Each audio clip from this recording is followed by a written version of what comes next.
But let's be honest, the CRM is like the sea of no return. You put things in there, and the more you add, the more those things go to the bottom, and you never see it.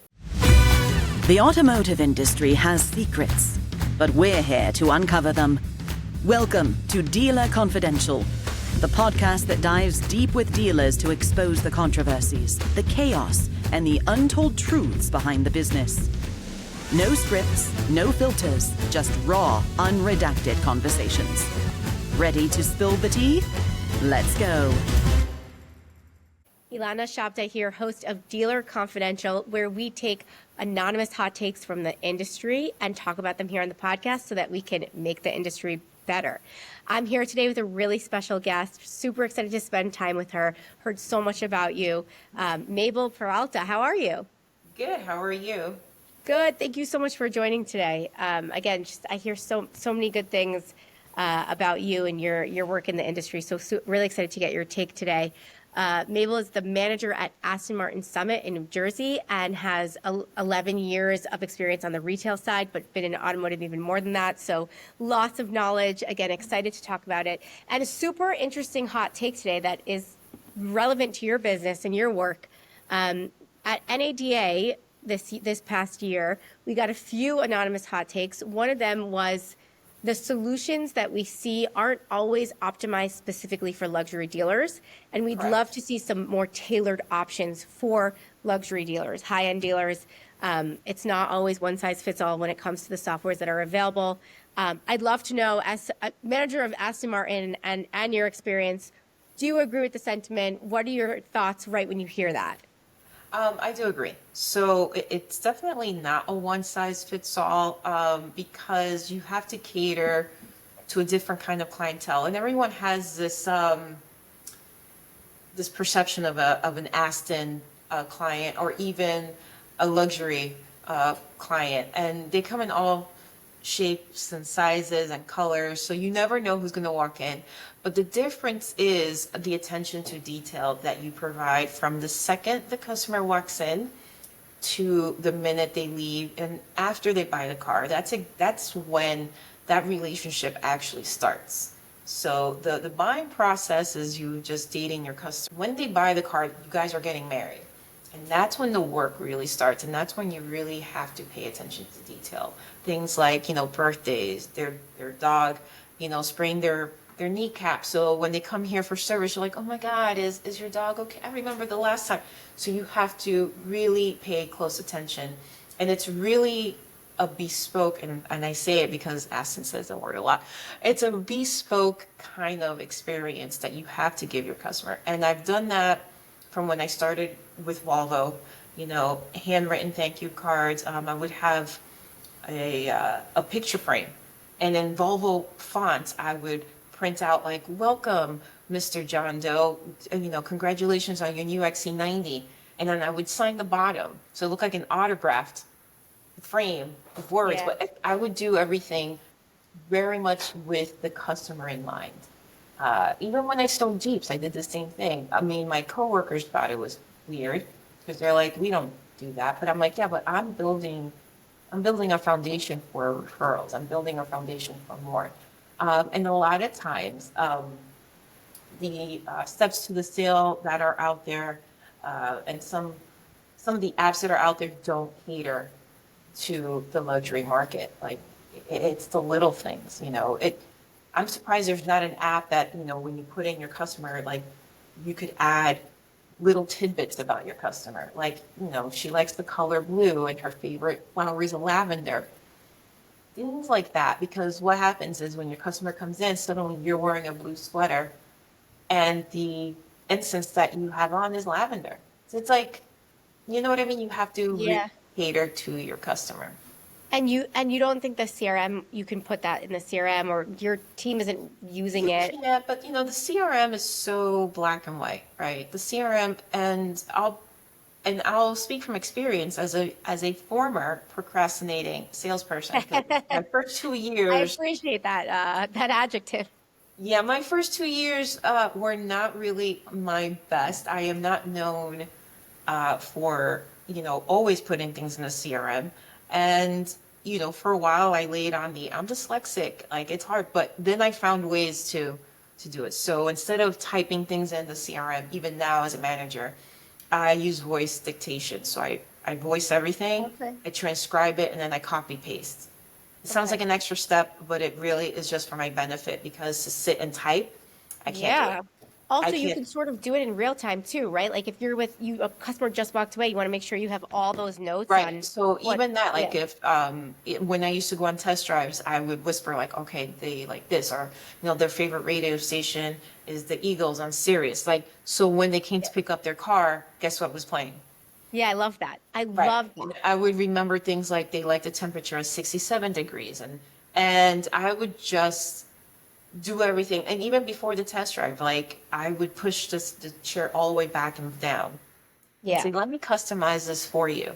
And then I just would remember little things that made my customers happy and write it down. And yeah, I could put it in the CRM, but let's be honest, the CRM is like the sea of no return. You put things in there, and the more you add, the more those things go to the bottom. And you Yeah. never see it unless you Wonder scroll what up. the solution would be for like, especially for a luxury dealership where those things are so It would important. be like a some sort of good to know kind of folder. You know what I mean? Like, oh, Yeah. let me click on here. These are Yeah. all the tidbits I need to know. Like top 10 things about this customer I should know and I should remember. Uh, I hope that the CRMs, when they kind of go into that, but for right now, they just want the meat and potatoes of it. Yeah. Age, location, what are they into, credit score. Did Yeah. you make contact within 24 hours? Did they tell you to stop? So. Yeah. Yeah. Well, okay, so two follow-up questions for you. First one is, I'm sure you get solicited by vendors and software companies all the time. And like, how do you handle, is there ever something that you would want that you're like, okay, but this isn't even tailored for luxury, so it's irrelevant. I wish there was a luxury version. Or how do you handle things that are just so irrelevant for your clientele that So it's not worth I do. I get a lot, and even on Sure. LinkedIn, I'm weary on LinkedIn because sometimes people add you as friends, and I'm I like, know. you're good, and Yeah, I smell it. I'm like, you're gonna try to sell me something, I know. and long and I'm behold, always like sussing out the titles before I approve. right, and What long is and this behold, person? how many mutual friends we have? Because if it's Yeah. less than 10, you, I'm a little suspicious, right? And then what I've noticed is, they wait at least 24 hours, and then I get the long email of blah, blah, blah. We think you should. What a lot of people don't know and fail to realize is that we are owned by automation, this particular dealership. So what that means is I don't deal with vendors. We have a team Right. that does that for us. So right now, my get out of jail free card is I'm an automation dealership. Unfortunately, I cannot hire my own vendors. We do have a team, and then that's it, right? All So centralized. That's in Fort Lauderdale, right? All centralized yes, through the they're Fort all in Lauderdale Fort office. Lauderdale. That Um, is a get out of jail free card, that actually. is, that is. But every so often, there is one that kind of sneaks in, as far as collaboration. So as far as the dealership doing something with a vendor, and I am very quick to say, look, that I love that journey for you. The idea sounds lovely. But we got to get down to the nitty gritty. How much is this going to cost us? Because we have a budget, and if it's more than X, Y, Z, don't waste your time. Don't waste my time. Yeah. But I'm very honest with people that come to me as far as vendors. There are vendors that I would love to work with, but then it's the double-edged sword, right? Because it works for my brand, but it doesn't work for the rest of the brands that are within my organization. So it wouldn't be fair. And we Meaning the have to, AutoNation organization? right, yeah, like there's See, some vendors. that's rough, right? Because even that, like if you go back to the hot take, AutoNation has what, 300 plus stores, 40 plus OEM brands. Like how does it, how are they going to make it work so that Aston Martin has the right solution that Toyota doesn't necessarily need to use? That's a good question. I'm It's sure it comes up, but we are the only ultra luxury exotic brand within the I AutoNation didn't know that. umbrella. And we are one of 4 only standalone stores in the country. And we are a very, very tiny, tiny lot, very tiny store. It's, I only have 2 salespeople. I wear 2 hats, so I'm the sales manager and finance manager. And for a good chunk of Q4, I was also the interim GM until we found a replacement. So we're very small. And yeah, a lot of things that may work for domestic brands or more popular brands, it just doesn't translate well for us. So there's always, every day, we are learning new things, right? And every day we are trying to figure out how that square peg fit over there. How can we make it fit here? You know, what do we need to shave off? What adjustments do we need to make in order to fit the mold? But at the end of the day, we are still very, very different. We are a unicorn. And that has been my whole career, like where I've always been the only one, like the only one, you know, to do XYZ, the only one to do, and now I'm in the store, it's like we are the only ones for a bevy of things. And I'm like, Well, it seems like you're well equipped to handle that, considering you're. Yeah, it's every day it's something new. Every day something new.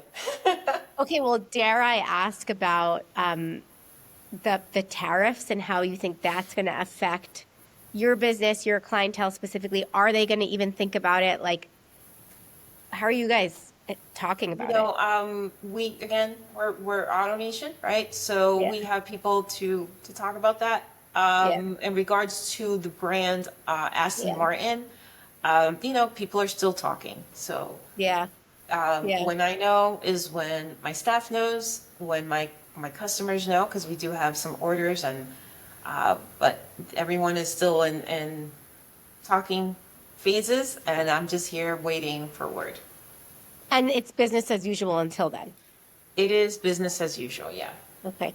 Okay, good. That's good news until we hear otherwise. I hope. Yeah, I I'm hope, just like, and I told my staff, you know, we have to be mindful of the current state of events. And we have to be mindful because we don't only sell new Astons, we sell pre-owned cars.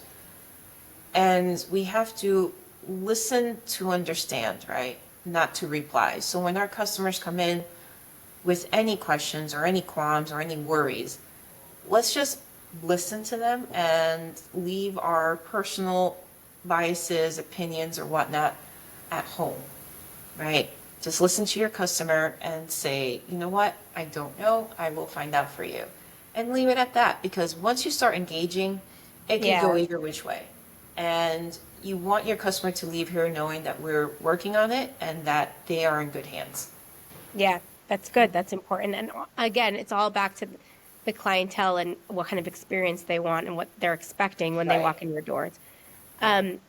Let's go back just to what you said when we first started the podcast about how the relationship really starts once the car is sold. I love that, especially since there's so much nurturing involved in that. Are you guys using anything specific for those email follow-ups when it comes to like birthdays, anniversaries, or do you do it manually? Yeah, in our CRM, there were templates, right? Okay. And I'm not a fan of templates. I feel that they are just robotic. Mm-hmm. They don't really add any human touch to it. You know, why not email your customer something funny about the test drive that they remember? Why not, let your customer know about something else other than the conversation on the car? So I've told them to, if there's a template, use that as a template, but I need you to rewrite everything. Yeah. To custom fit that customer. You know, I had a customer the other day, he bought a DBX. While we were here doing the financing, he noticed that I smoke cigars, right? Because I have a humidor here.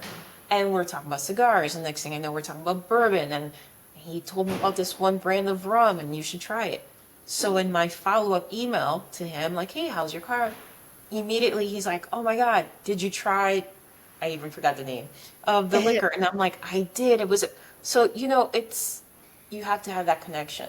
Yeah. Right? Yeah, for sure. You never know when something could go left, meaning you could have a great test drive, everything could go amazing, They'll buy product, they sign, they love the store, they love you, they love everything. And then the car, a week or two later, something goes wrong. Right. And as a customer, because I've been there, you're thinking, I've spent all this money on a car and now there's Christmas lights. You're angry. You're confused. Imagine if you didn't have a really good buying experience. Imagine if that store didn't cater to you. Now you have to deal with these people you don't want to deal with, right? Right. When you have a good relationship, remember, you're dating while you're trying to sell the car. You're married when you buy the Love car. that. Yeah. Now you have that form of communication with the staff at the store where it's like, hey, I don't know what's going, and they're going to treat you likewise, right? They're going to be like, oh my God, you mean the car that happened? No worries. I got you. Come in. Let me see if I can get you. We don't have a loaner here, but on other stores that have loaners, right? And it's just building that trust. So even if the car becomes a lemon, God forbid, right? At least the customer is still happy with you and feels comfortable with you enough and trusts you that they're willing to buy another car. And it's happened to me in my career where I've sold lemons. I'm not going to say the brands, domestic brand. I appreciate that. We got a little bit. Yeah. And I've sold the car and the car, deemed a lemon, like complete buyback, complete like, oh my God. And because of the way I've treated the customer and because of the, how I put myself out there. And I would tell the customer, I can't promise you anything. I can't promise you a new car, but I'm going to promise is I'm going to work with you and I'm going to try to make this right. All right. But my stretch could only go so far. So I have to get other people involved. Yeah. And they bought the same exact car again, even though the one that they just bought completely was just a hot mess.